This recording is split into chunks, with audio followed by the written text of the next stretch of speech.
साथियों राम राम। साथियों, बहुत लोगों को कन्फ्यूज़न है कि शिरडी के साईं बाबा हिंदू थे कि मुसलमान थे। आजकल ये काफ़ी वाद विवाद का भी विषय बना हुआ है। कुछ लोग तो उनको जिहादी ही साबित करने में जुटे हुए हैं। तो आइए जानते हैं शिरडी के साईं बाबा के बारे में।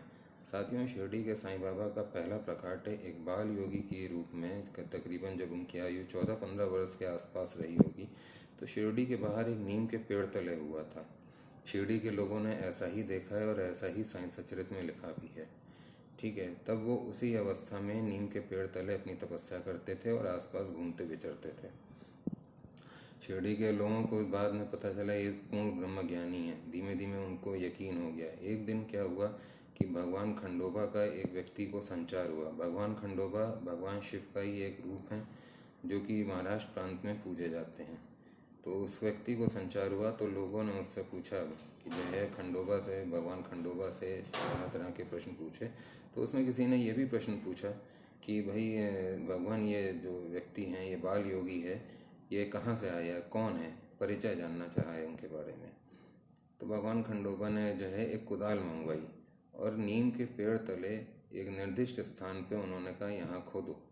तो लोगों ने खोदा। खोदने के बाद उनको एक थोड़ा गहरा सा तहखाना टाइप का मिला जिसमें कुछ मालाएं थीं। तो वो जगह कुछ अलग सी थी। तो भगवान खंडोबा बोले कि यहाँ पे उस बाल योगी ने तपस्या की है। इतने में जो है वो बाल योगी वहाँ से वापस आया।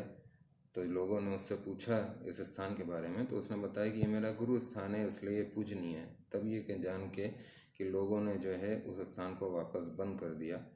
अब साथियों, एक प्रश्न ये खड़ा होता है, जब भगवान खंडोबा जो भगवान शंकर का ही एक रूप है, जब वो उनके तप को जो है कह रहे हैं कि यहाँ पे उस व्यक्ति ने बैठ के तपस्या की है, तो वो पाखंडी तो हो नहीं सकता।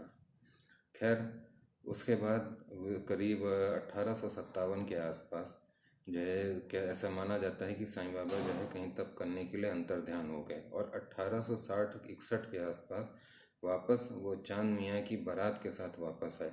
जो लोग ये समझते हैं कि वो चांद मियाँ की बारात के साथ ही पहली दफ़े आए थे, तो वो गलत समझते हैं। ये उनका द्वितीय आगमन था। प्रथम आगमन उनका नीम के पेड़ तले हो चुका था तब तक। ये जो है जो दोबारा है चांद पाटिल की बारात के साथ, ये घोड़ी खो गई थी, घोड़ी मिली उसको, साईं बाबा ने दिलवाई, ये उनका द्वितीय आगमन था। खैर, जब वो आ गए तो जो है वहीं शिरडी में रहने लगे। अब बहुत लोगों को यहाँ कन्फ्यूज़न है कि वो मस्जिद में निवास करते थे, तो थोड़ा मस्जिद के बारे में भी जान लेते हैं। दोस्तों, शिरडी आज भी एक ग्रामीण है, डिस्ट्रिक्ट नहीं है। वो कोई मेट्रोपॉलिटन सिटी नहीं है, डिस्ट्रिक्ट भी नहीं है, इवन मेट्रो की तो बात ही छोड़ दीजिए। आप कल्पना कर सकते हैं कि सन 1860-65 में तो वहाँ पे धूल उड़ती थी। एक छोटा सा ग्राम था शिरडी। वहाँ साईं बाबा के भक्तों के पास कोई सामर्थ्य नहीं था। मस्जिद का विवरण ये लिखा है साईं सच्चरित में कि गांव की बाहरी सीमा के पास ही एक पुरानी जीर्ण शीर्ण से मस्जिद थी जो कि किसी उपयोग में नहीं आ रही थी।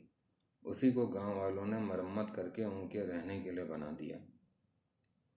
अब आप खुद ही समझिए, जब भक्तों का ज़्यादा सामर्थ्य नहीं था उस वक़्त की बात नहीं कर रहे हैं, सन 1860-62 के अराउंड की बात हो रही है ये, तो नहीं था, तो जो था उनके पास उन्होंने उसमें मरम्मत की और साईं बाबा ने उसमें ठहरते ही तुरंत अपनी धूनी जला ली। वहाँ पे धार्मिक किताबों का पठन पाठन होने लगा। वो वहाँ पे अपनी